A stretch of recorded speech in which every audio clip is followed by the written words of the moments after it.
Geliefdes, ons toetrede gesang tot die erediens vanmôre kom daar uit gesang 168 en ons sing daar strofes 1 en strofes 3. Gesang 168, strofes 1 en 3.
Geliefdes, die Here Jesus het gesê, ek is die weg, die waarheid en die lewe.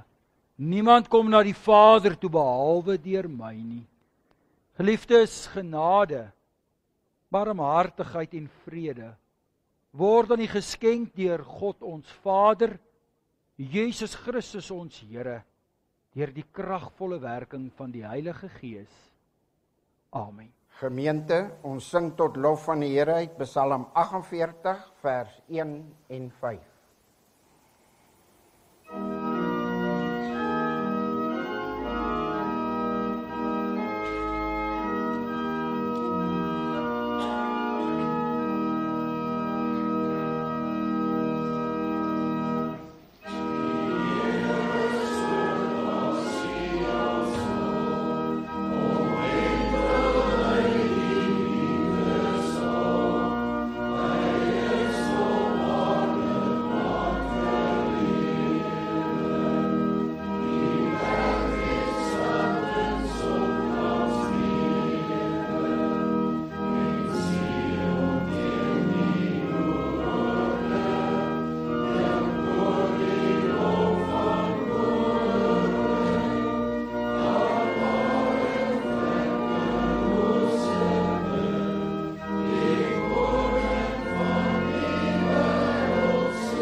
Broers en susters, ons almal ken die wet, maar die probleem is dat ons dit nie altyd ter harte neem nie.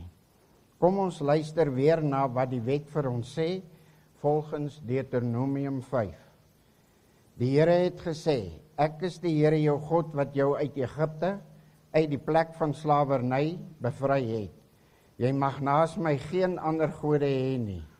Jy mag nie vir jou 'n beeld of enige afbeelding maak van wat in die hemel daarbo, of op die aarde hieronder, of in die water onder die aarde is nie. Jy mag hulle nie vereer of dien nie, want ek, die Here jou God, eis onverdeelde trou aan my. Ek reken kinders die sondes van hulle vaders toe, selfs tot in die 3de en 4de geslag van die wat my haat. Maar ek betoon my liefde tot aan die 1000ste geslag van die wat my liefhet en my gebooie gehoorsaam. Jy mag die naam van die Here jou God nie misbruik nie, want die Here sal die een wat sy naam misbruik nie ongestraf laat nie. Jy moet die Sabbatdag so deurbring dat jy dit heilig hou, soos die Here jou God jou beveel het.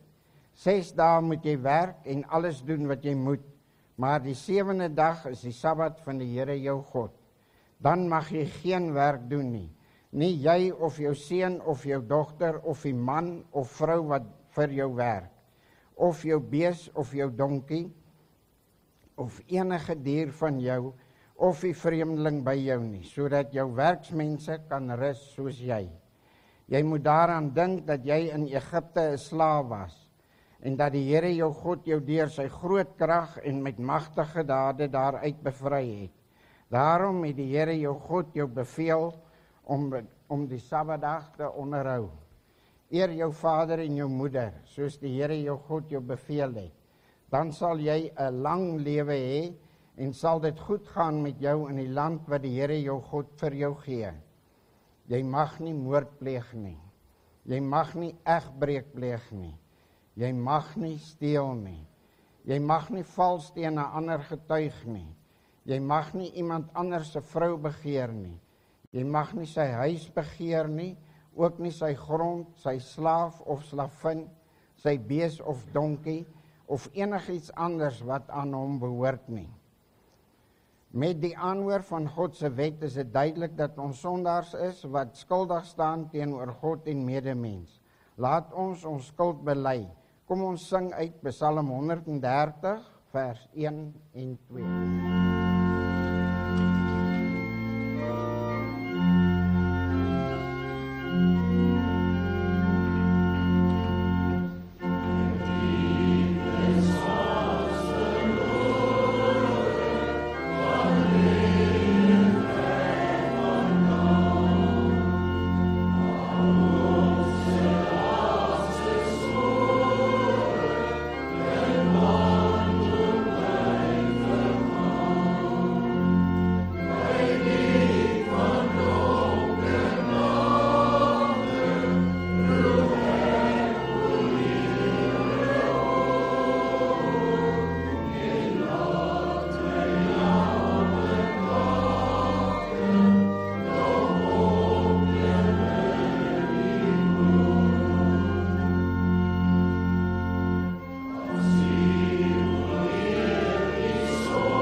Broers en susters, in Romeine 1 vers 17 staan die volgende.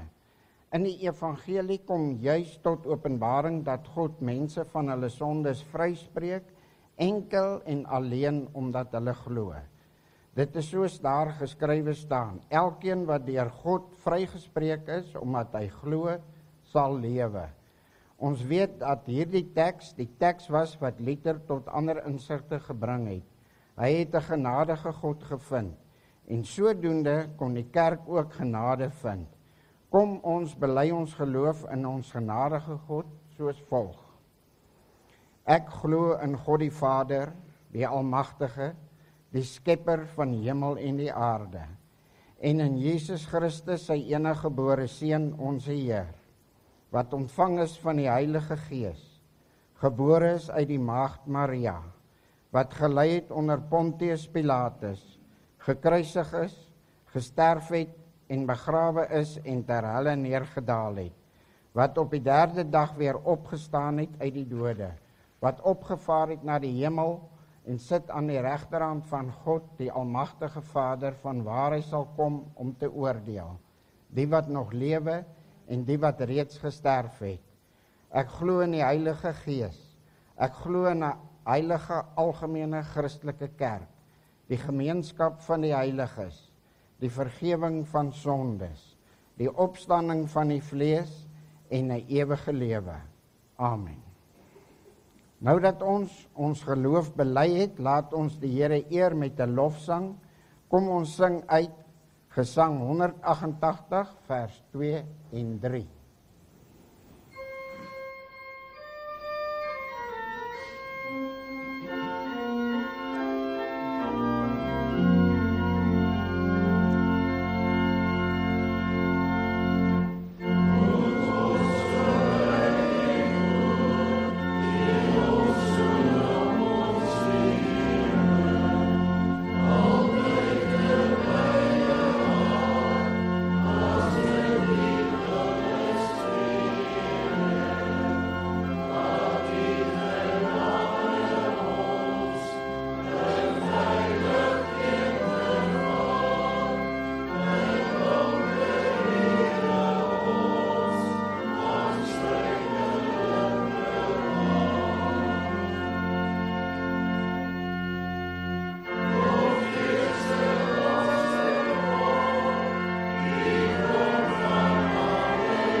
Geliefdes in ons Here Jesus Christus, ons maak vanmôre die Here se woord oop en ons gaan saam lees uit die Ou Testament daaruit 1 Konings hoofstuk 13. Ons gaan die hele hoofstuk saam lees. Maar voordat ons saam lees uit die woord van die Here terwyl jy so sit, kom ons sluit ons oë in gebed. Here, ons Here, U die Almagtige, die gans andere. Dankie Heer, dat ons hier vanmôre by mekaar mag wees. Dankie, dat ons na U wet kan luister, ons skuld kan bely, maar ook ons geloof. Ons dankie dat ons met U stem, met U woord gekonfronteer word en so bid ons, dat ons ook weer in ontmoeting sal kom met die geopenbaarde woord Jesus Christus. Lei ons ook so deur die werking van U Gees, dat ons U Seun ook altyd voor oë sal hou, hom sal dien, hom sal volg, aan hom gehoorsaam sal wees, dat wat ons ook al doen, ons het sal doen tot U eer, as ons drie-enige God. Ons het vandag die voorreg om weer die geskiedenis te kan oproep, 'n gebeurtenis in herinnering te kan roep. 31 Oktober 1517. Toe Martin Luther opstaan vir dit wat reg is. Dat die evangelie gepreek en gehoor kan word. Die waarheid van U woord. Inderdaad, kon die kerk ook weer 'n genadige God vind. En so dank ons U, dat ons vanuit U genade en U liefde elke dag mag leef.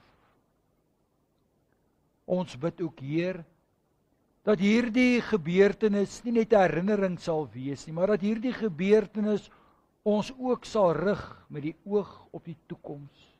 So vra ons dat U ook met elkeen van ons sal wees. Ons dink aan die besonder aan hulle wat vanmôre nie hier kan wees nie. Ons dink aan hulle wat siek is en in die hospitale is. Hulle wat krisisse en probleme ervaar. Wat bang en onseker is, wat bekommerd is. Vader, ons bid dat U ook daar sal wees as genesing nodig is, dat U genesing sal gee. Waar vertroosting nodig is, dat U sal vertroos, en waar bemoediging nodig is, dat U sal bemoedig. Dat U ook hulle in die hand sal neem, ons in die hand sal neem en sal lei. Maar Heer, ons bid ook vir hulle Heer wat dalk nie hier wil wees nie. Hulle Heer wat verdwaal geraak het in die weë van hierdie wêreld. Vader, ons bid vir bekering, ons bid vir 'n ommekeer. En so bid ons Heer dat U Gees ook in daardie harte sal werk. Vader, gebruik ook vir ons as U stem, maar ook as U ore. Dat daar waar ons moet luister, ons ook sal luister. Maar Vader, ons bid, wees ons genadig. Ons bid dit in die naam van ons Heer Jesus Christus. Amen. Geliefdes, ons lees dan saam daaruit 1 Konings hoofstuk 13 in die Kanselbybel, is dit op bladsy 446. Juis toe kom daar deur die woord van die Here 'n man van God uit Juda in Bet-El aan, terwyl Jerobeam op die altaar staan om die offer te verbrand. Hy het deur die woord van die Here uitgeroep teen die altaar en gesê: Altaar, altaar. So sê die Here: Kyk, 'n seun word gebore vir die huis van Dawid. Josia is sy naam. Hy sal op jou die priesters van die offerhoogte slag, hulle wat offers op jou verbrand, en die beendere van mense sal op jou verbrand word. Hy het op dieselfde dag 'n teken aangekondig. Dit is die teken waarvan die Here gepraat het. Kyk, die altaar sal uitmekaar skeur, sodat die vetterige as wat daarop is gestort word. Toe die koning die woord van die man van God hoor wat hy uitgespreek het in die altaar in Bet-El, steek Jerobeam sy hand bo van die altaar af uit en sê: Gryp hom! Maar sy hand wat hy na hom uitgesteek het verstyf en hy kon dit nie weer na hom toe terugtrek nie. Die altaar het uitmekaar geskeur en die vetterige as het van die altaar af gestort, ooreenkomstig die teken wat die man van God aangekondig het deur die woord van die Here. Die koning het daarop gereageer deur vir die man wat God te sê: Soek asseblief die guns van die Here jou God en bid vir my, sodat ek my hand kan terugtrek. Die man van God het toe die guns van die Here gesoek en die koning het sy hand teruggetrek soos dit voorheen was. Die koning praat toe met die man van God: Kom saam met my huis toe en versterk jouself. Ek wil vir jou 'n geskenk gee. Maar die man van God sê vir die koning: Al gaan u my die helfte van die paleis, al gee u my die helfte van u paleis, ek sal nie saam met u ingaan nie. Ek mag nie brood eet of water drink op hierdie plek nie. Want so is ek deur die woord van die Here beveel. Jy mag nie brood eet of water drink nie. En jy mag nie terugkeer met die pad waarmee jy gegaan het nie. Hy het toe met 'n ander pad geloop. Hy het nie teruggekeer met die pad waarmee hy na Bet-El gekom het nie. Daar was 'n ou profeet wat in Bet-El gewoon het. Sy seuns kom toe en vertel vir hom alles wat die man van God daardie dag in Bet-El gedoen het. Wat hy vir die koning gesê het, ook dit het hulle vir hulle vader vertel. Toe vra hulle vader vir hulle: Met watter pad het hy geloop? Sy seuns wys toe vir hom die pad waarmee die man van God wat uit Juda gekom het geloop het. Daarop sê hy vir sy seuns: Saal vir my 'n donkie op. Hulle saal toe vir hom 'n donkie op. Hy het opgeklim en agter die man van God aangegaan. Toe hy by hom kom, waar hy onder 'n terebintboom sit, vra hy vir hom: "Is jy die man van God wat van Juda afkom?" Hy het geantwoord: "Ek is." Hy sê toe vir hom: "Gaan saam met my huis toe en eet iets." Maar hy antwoord hom: "Ek kan nie saam met jou teruggaan of saam met jou na binne gaan nie. Ek mag nie saam met jou brood eet of water drink op hierdie plek nie, want die boodskap deur die woord van die Here aan my was: jy mag nie daar brood eet of water drink nie, jy mag nie teruggaan by die pad waarmee jy gegaan het nie." Maar die ou profeet sê vir hom: "Ook ek is 'n profeet nes jy. 'n Engel het met my deur die woord van die Here gepraat en gesê: bring hom saam met jou terug na jou huis, sodat hy brood kan eet en water kan drink." Hy het vir hom gelieg. Hy het toe saam met hom teruggegaan en in sy huis brood geëet en water gedrink. Terwyl hulle aan tafel sit, kom die woord van die Here tot die ou profeet wat hom laat omdraai het. Hy kondig toe vir die man van God wat uit Juda gekom het aan: "So sê die Here, omdat jy in opstand gekom het teen die bevel van die Here en nie die opdrag van die Here jou God wat die Here jou God jou gegee het nagekom het nie, maar omgedraai het en brood geëet en water gedrink het op die plek waarvan hy vir jou gesê het: moenie brood eet of water drink nie, sal jou lijk nie in die graf van jou voorouers kom nie." Nadat hy brood geëet het en nadat hy gedrink het, het die ou profeet vir die profeet wat hy laat omdraai het, 'n donkie opgesaal en hy het vertrek. Maar 'n leeu het op die pad op hom afgekom en hom doodgebyt. Sy lijk het in die pad bly lê, en terwyl die donkie daar langs aan staan en die leeu langs die lijk staan, juis toe het daar mense verbygegaan. Hulle die lijk in die pad sien lê en die leeu wat langs die lijk staan. Hulle gaan toe vertel dit in die dorp waar die ou profeet woon. Die profeet wat hom op die pad laat omdraai het, hoor dit toe en sê: dit is die man van God wat in opstand gekom het in die bevel van die Here. Die Here het hom aan 'n leeu oorgegee en dit het hom verskeur en doodgemaak ooreenkomstig die woord van die Here, soos hy vir hom gesê het. Daarop sê hy vir sy seuns: saal vir my 'n donkie op. Hulle het opgesaal en hy het gegaan en die lijk gekry wat in die pad lê, met die donkie en die leeu wat langs die lijk staan. Die leeu het nie die lijk geëet nie en nie die donkie verskeur nie. Die ou profeet tel toe die lijk van die man van God op, sit dit op die donkie en neem dit terug. Die ou profeet het sy dorp binne gegaan om te treur en om die lijk te begrawe. Hy het die lijk in sy eie graf neergelê. Hulle het oor hom getreur en gesê: helaas, my broer.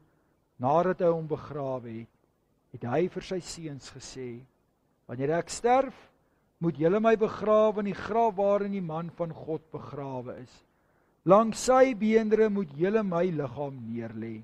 Want die boodskap wat hy deur die woord van die Here uitgeroep het teen die altaar wat in Bethel is, en teen al die tempels op die offerhoogtes wat in die stede van Samaria is, sal beslis bewaarheid word.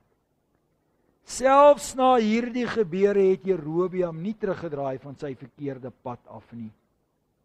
Hy het weer uit alle dele van die volk priesters vir die offerhoogtes aangestel. Wie ook al wou, het hy as priester gewy. En dan het die persoon een van die priesters van die offerhoogtes geword. Hierdie saak het die koningshuis van Jerobeam tot sonde gelei, en dit het gelei tot hulle uitwissing en uitdelging van die aardbodem af. Geliefdes, tot sover ons skriflesing vanmôre. Die Here se woord is soos vuur, soos 'n hamer waarmee klippe stikkend gebreek word.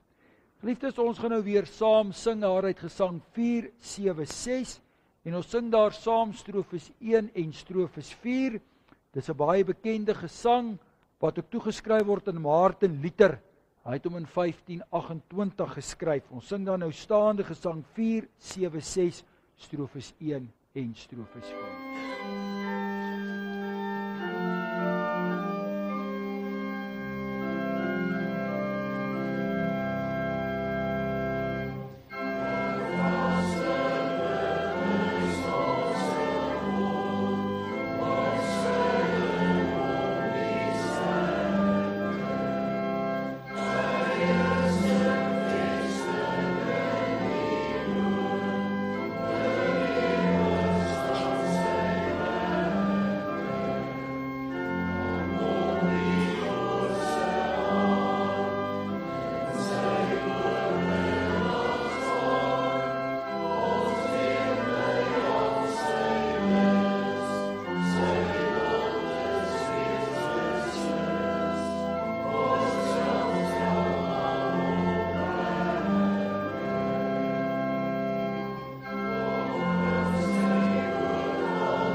Geliefdes in ons Here Jesus Christus,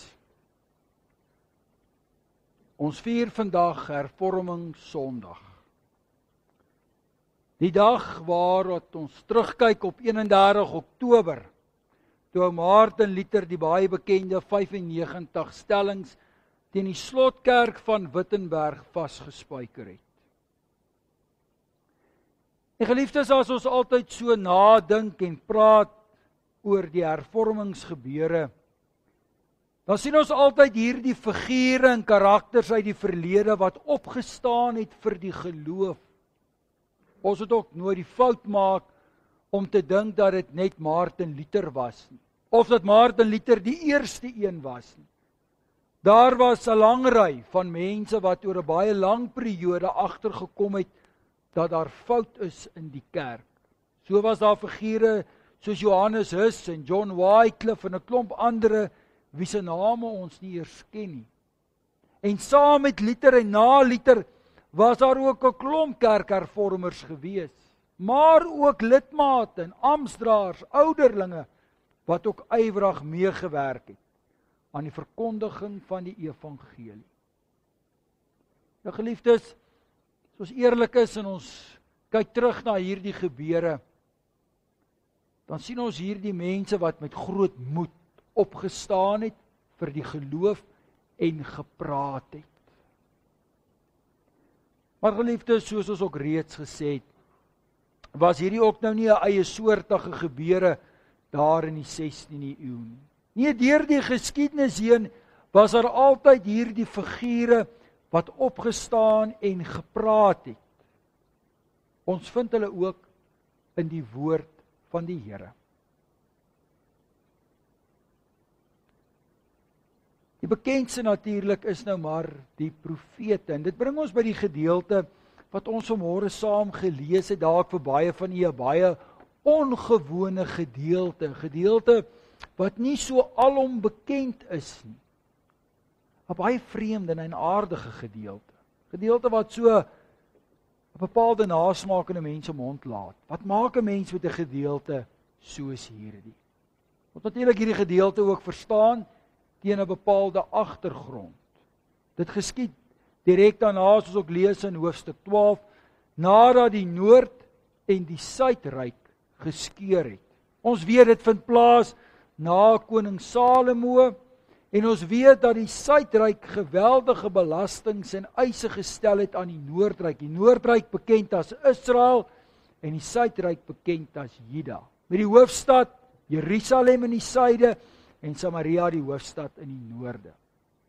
En dit was eintlik maar deur Rehabeam se toedoen, jy sal onthou ons by geleentheid 'n klompie jare terug ook daarna gekyk, dat Rehabeam op aanbeveling van die jonger generasie, sy jonger leierkorps, dat die Noordryk nog swaarder straf. En dit het die gevolg dat hierdie ryk van Dawid, die ryk van Salomo, in twee verdeel.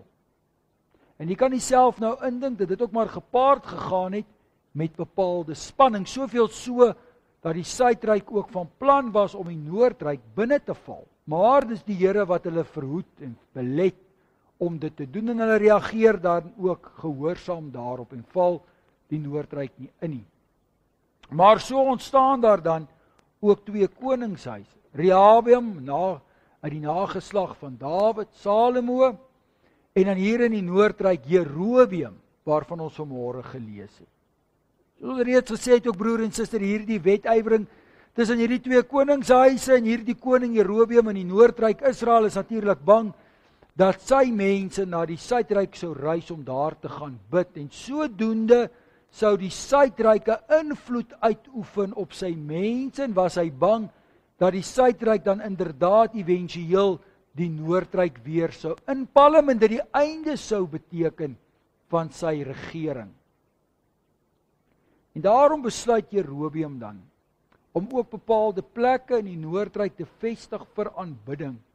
Daar in Bethel en dan in Samaria was daar ook bepaalde hoogtes aangebring. Maar hierdie Jerobeam gaan nog verder. Hy gaan rig standbeelde op. Ons lees soos kalverbeelde. Nou hoe hierdie kalverbeelde nou presies gelyk het, weet ons nie, maar dit moes nogal aansienlike goed gewees het. En dan kom Jerobeam en hy sê, maar dis nou die God wat julle uit Egipte verlos het. Hy stel hierdie mensgemaakte beelde gelyk aan God. Maar benewens dit, bou hy dan ook altare daar en Bethel en stel hy hom sommer self aan om offers te bring. Hy gedra met ander woorde soos 'n hoëpriester. En elke Jan Rap en sy maat wat dan ook 'n priester wou word, het hy dan ook aangestel. Nou moet ons weer onthou wat die Here se opdrag was en wat die gebruik was. Het gekom uit die stam van Levi, het was die Lewiete gewees. Daar was 'n proses en bepaalde voorgeskrewe reëls gewees, voorskrifte oor wie hierdie priesters moes wees, maar Jerobeam verontagsaam dit alles. Hy was nie net die koning nie, hy word sommer die godsdienstige leier ook.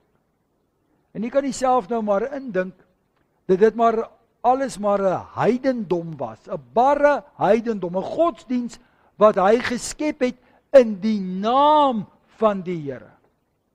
Dat daar 'n bepaalde kontinuïteit sou wees, met ander woorde. Dit sou egter naam ook maar keer op keer maar weer afgespeel het. Ons dink aan die baie bekende koning daar in die Noordryk, Agab, met Isebel se invloed. Nou geliefdes, dit was natuurlik nie reg nie. En God moet dit straf. Maar God straf nie net nie. God gaan waarsku. Daarom stuur hy 'n profeet uit die suidryk. Nou wie hierdie profeet was, weet ons nie. Maar dit was 'n jong man, en hierdie man moes baie moed gehad het, want hy beweeg die Noordryk in met hierdie bepaalde boodskap. En as hy daar kom in Bethel, dan praat hy nie sag nie, hy spreek nie die koning aan wat besig was om te offer nie, geen respek vir die koning nie, hy praat hard, hy bulder dit uit teen hierdie altaar, en dan spreek hy ook hierdie harde woorde, dat hierdie afgodspriesters sal brand tot as, en dat hierdie altaar vervloek is en uitmekaar gebreek sal word. Nou jy kan jouself nou maar indink, en ons lees ook die koning se reaksie, hy is nie te vind daarvoor nie, hy steek sy hand uit om van hierdie profeet ontslae te raak, en dan verstyf sy hand, en hy smeek hierdie profeet om by die Here guns te soek, wat ook vir ons daarop dui, dat hierdie koning Jerobeam nie 'n verhouding met die Here gehad het nie. Hy het die Here nie geken nie. Ja, hy het die Here se naam gebruik, en hy het aanspraak gemaak, dat hy die Here ken, en dat hy optree in opdrag van die Here. Maar as daar 'n krisis in sy lewe kom, binne hierdie omstandighede is dit baie duidelik. Jerobeam ken nie die Here nie. En dan bewys die Here aan hom genade en sy hand herstel. En dan nooi hy hierdie jong profeet uit om by hom aan huis te kom. Maar die opdrag van die Here was baie duidelik. Jy eet en jy drink niks aan daai plek nie. En jy kom met 'n ander pad terug. En nou wonder 'n mens waarom. Liefdes, die Here ken die mens. Ons moet nie dink dat Jerobeam ook maar net sommer koning geword het nie. Hy moes 'n baie slinks en 'n sluw persoon gewees het. Hy het geweet hoe mense te manipuleer en met mense te werk om daardie posisie wat hy beklee het te verseker. Ons sou hom vandag se taal kon sê inderdaad 'n geslepe politikus. En hy het ook sekerlik ook maar gedink dat hy hierdie profeet kon manipuleer en kon gebruik en misbruik tot sy eie voordeel, om sodoende ook sy posisie in sy land te versterk, om te sê, maar hy is op 'n goeie voet met hierdie profeet, en onthou, sy hand het verstyf, en nou sy hand weer gesond geword, hy kon dit natuurlik alles gebruik het, in 'n propagandaveld tog, tot sy voordeel. So die Here beskerm vir hierdie jong profeet. Daarom het hy hom ook met 'n ander pad teruggaan na die suide, na Juda toe. Sodat hy in aanraking kan kom met hierdie goddelose mense nie, sodat hy nie ook gevange kan raak in die greep van hierdie mense nie. Aan die woorde, die Here beskerm hom, maar aan die ander kant is ook waar, dat ons het ook nie vergeet nie, dat God is heilig, hy is die almagtige. God kan hom nie ophou of vereenselwig met dit wat daar gebeur nie. Daarom moes hierdie profeet inkom en die boodskap lewer en teruggaan. 'n Boodskap van oproep. Hierdie koning moes luister. Nou broer en suster, dis die tema vir vanmôre se prediking ook, die gedagte van om te luister. As ons na die reformatie kyk, en ons kyk na die Bybel met die bril van die reformatie, dan sien ons hierdie figure wat opgestaan het en gaan praat het, soos hierdie jong profeet, wat gehoorsaam was aan die Here se opdrag. En daar was talle van hulle gewees. Ons maak kennis van hulle reeds van die eerste bladsye af. Mense wat God se stem word. Ons dink so daar uit Genesis 22, waar die Here dan ook vir Abraham sê, uit jou nageslag sal die nageslagte geseën wees, omdat jy na my stem geluister het. Maar broer en suster, dit gaan nie net oor die praat nie. Dit gaan ook oor die luister. En hierdie teksgedeelte wat ons vanmôre gelees het, speel die twee konsepte baie mooi teenoor mekaar af. Daar's 'n jong profeet wat gaan praat. 'n Koning wat moet luister. Maar dan in die volgende gedeelte dan verruil die bordjies, want dan kom daar 'n ouer profeet by hierdie jonger profeet en oortuig hom, hy praat en hy lieg vir hom soos ons lees. 'n Valse profeet, want dit was natuurlik ook die kenmerk in daardie tyd. Mense het twee soorte profete gekry, die ware profete en die valse profete. Nou die groot verskil was is dat die valse profete maar vir die mense gesê het wat hulle graag wou hoor. En daarom was die konings ook baie lief vir die valse profete. Ons dink hier in jou valse profeet Hananja teenoor Jeremia, daar uit Jeremia hoofstuk 28, ons dink aan Sedekia, die valse profeet teenoor Micha, en daar's talle ander. Klink so bekend in die tyd waarin ons ook leef, mense wat graag dinge wil hoor, wat vir hulle aanneemlik is, wat hulle lewe vir hulle baie makliker en gerieflik maak. En hierdie valse profete het daarop gefloreer, die konings het na hulle omgesien en vir hulle goed gesorg. En nou kom hierdie profeet, en hy maak daarop aanspraak, dat 'n engel aan hom verskyn het. Die kort en lank is, hy oreed hierdie jong profeet en die res is geskiedenis, dit is tragies. Liefde is so kontras, so teenstelling, so deurmekaar, want die koning moes luister, maar toe later moes hierdie profeet ook geluister het. Dis tog baie duidelik wat die Here vir hom gesê het, en tog laat hy toe om oorgehaal te word, en dit kos hom sy lewe. En die koning het ook nie geluister nie. Hierdie profetiese woord sou 300 jaar later in vervulling gaan, toe Josia inderdaad koning word daar in die suide, en inderdaad hierdie hervormings bring, en hierdie afgode priester se beendere daar op die altaar inderdaad ook geoffer het na as, hierdie as wat ook 'n simboliek was, dat hierdie koning en die godsdiens waarmee hy besig is, eintlik niks is nie. Daar is geen krag nie, dit sal tot niet gaan. En ten spyte van alles wat Jerobeam gesien het, ook daai altaar wat daar in stukke gebreek het, na die genesing van sy hand, luister hy nie, en 'n volk en sy eie geslag gaan tot niet. En die probleem, broers en susters, is omdat daar nie geluister is nie.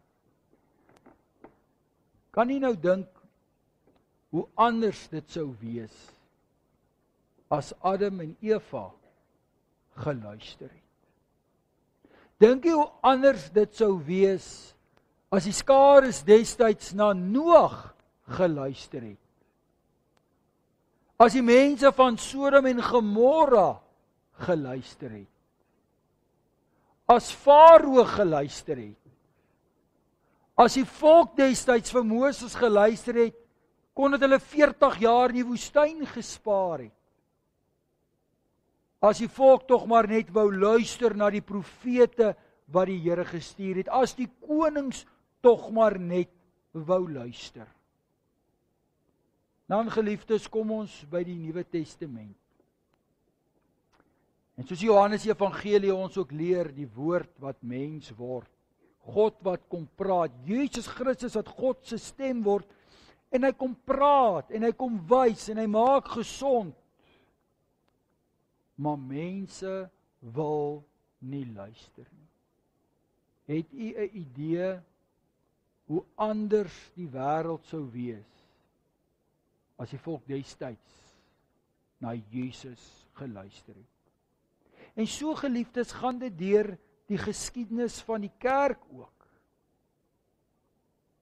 Ou Martin Luther kom daar 31 Oktober, sy 95 stellings.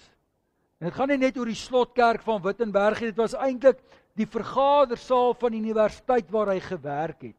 En Martin Luther se hoofgedagte was dat mense dit moes sien en dat dit debat, gesprek moes stimuleer, dat mense moes begin praat oor dit wat in die kerk aan die gebeur was. Maar helaas, hulle luister nie.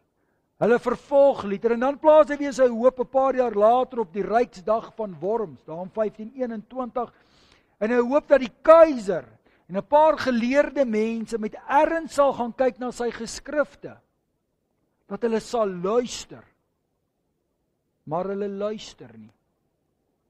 En so gaan die geskiedenis deur tot en met vandag toe.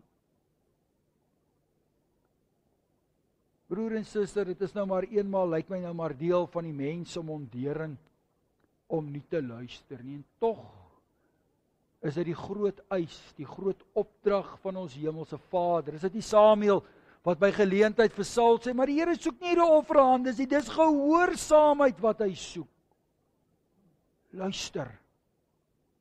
Ons sien dit in hierdie wêreld ook, hierdie wêreld wat so deurmekaar is, ons eie land wat so deurmekaar is. Omdat ons nie bereid is om na mekaar te luister nie. Broer en suster, dit wat in ons land gebeur in terme van hierdie protes, om te praat oor die onreg, wat natuurlik 'n groot frustrasie is vir baie mense, dit is ook so uniek en eie soortig ook in ons samelewing, en is hoofsaaklik ons mense wat praat en goed gaan ondersoek en goed uitkrap. Ek is van mening dat die wortel daarvan lê, juis by ons protestantse erfenis. Ons is protestante in murg en been. Ons bly nie stil oor onreg nie. Ons praat, ons staan op. Dis so deel van ons kultuur. Ons geskiedenis getuig daarvan. Ons staan op. Maar broer en suster, ook tot ons eie skande, het ons ook maar die geneigtheid om nie te luister nie.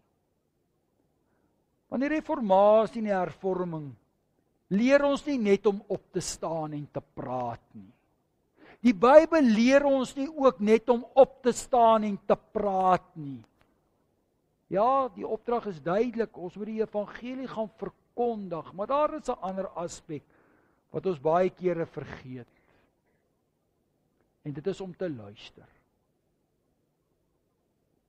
Dit is die ander kant van die munt. Ons praat so maklik. Ons luister so min.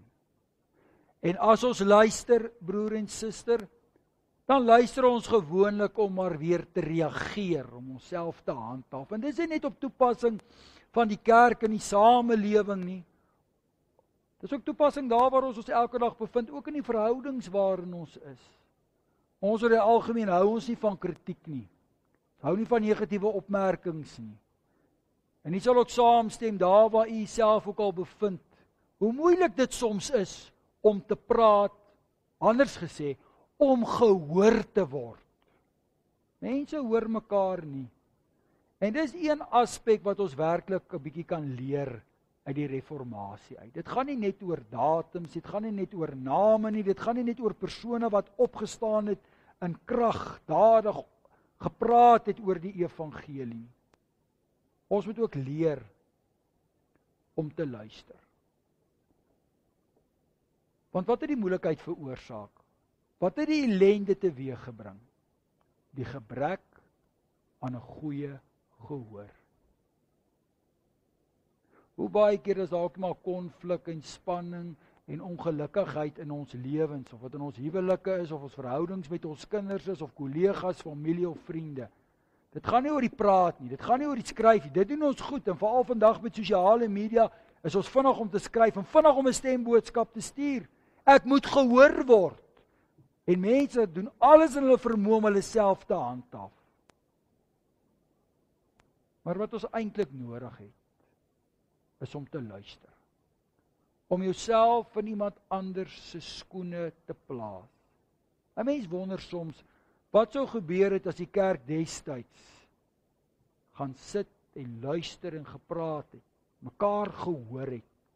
En as ons so na die Bybel ook lees en na die Bybel gaan kyk, en tog is dit die Here se opdrag keer op keer, ek soek gehoorsaamheid, luister. Hoeveel keer het die Here Jesus ook die mense opgeroep om te luister nie? Ou Paulus het ook daarmee gespook en gespartel. Wat mense om tog net moet hoor, die waarheid van die evangelie moet hoor. En dit, broer en suster, is ook die krisis van die tyd waarin ons leef, ook in die geloof. Mense hoor net wat hulle graag wil hoor. Ons moet leer om te luister. Ons moet ons gehoor inoefen om die stem van God te hoor. Want as ons die stem van God hoor, sal ons ook mekaar kan hoor. Dink net, groot verandering sal daar wees in hierdie ou wêreld, as mense net bereid is om te luister. Ons sê so baie kere, ons soek sprekers en leiers en mense wat opstaan, en ja, dis waar.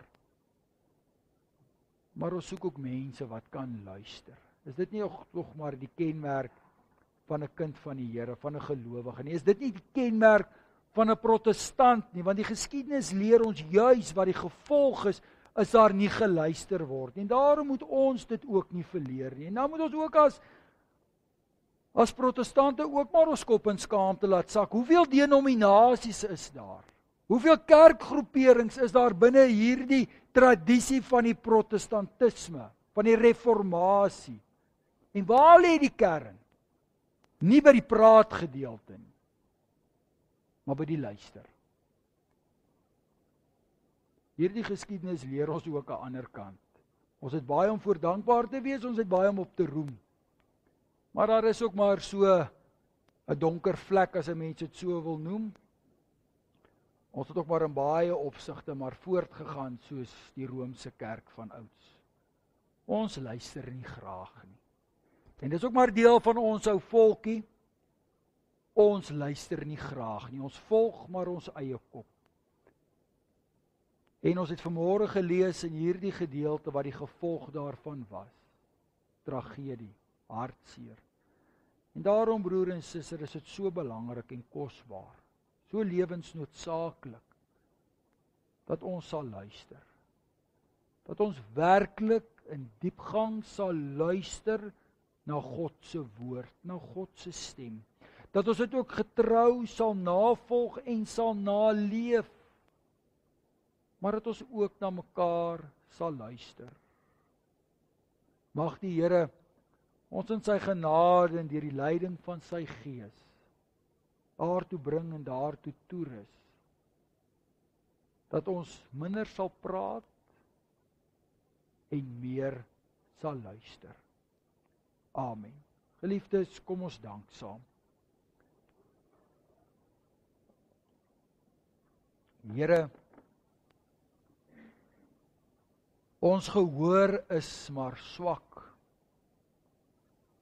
Ons het elkeen maar 'n gehoorapparaat nodig.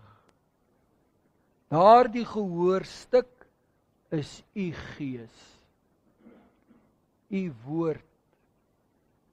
Daarom ons bede, dat ons elke dag ook ons gehoor sal toerus met u woord en met u Gees. Dat ons sal luister en dat ons u evangelie ook dienooreenkomstig sal leef, nie net in woord nie, nie net in daad nie, maar om ook te luister. In die besonder, as daar ook kritiek is. Vader, ons bid, wees ook so met u kerk, wees ook met hierdie gemeente, dat ons altyd u stem en u ore sal wees. Ons bid, Heer, hou u hand oor ons elkeen uitgestrek en dankie, Heer, dat u na ons luister, ongeag. Vader, ons bid dit in die naam van ons Verlosser, hy wat leef en regeer tot in ewigheid, Jesus Christus. Amen. Geliefdes, ons sluit af met die baie bekende gesang 478 en ons sing daar saam strofes 1, 3 en 4 waarna u bly staan vir die uitspreek van die seëngroet en dan sing ons saam daai Psalm 134 strofes 2.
Die genade van ons Here Jesus Christus, die liefde van God en die gemeenskap van die Heilige Gees sal met u elkeen wees. Amen.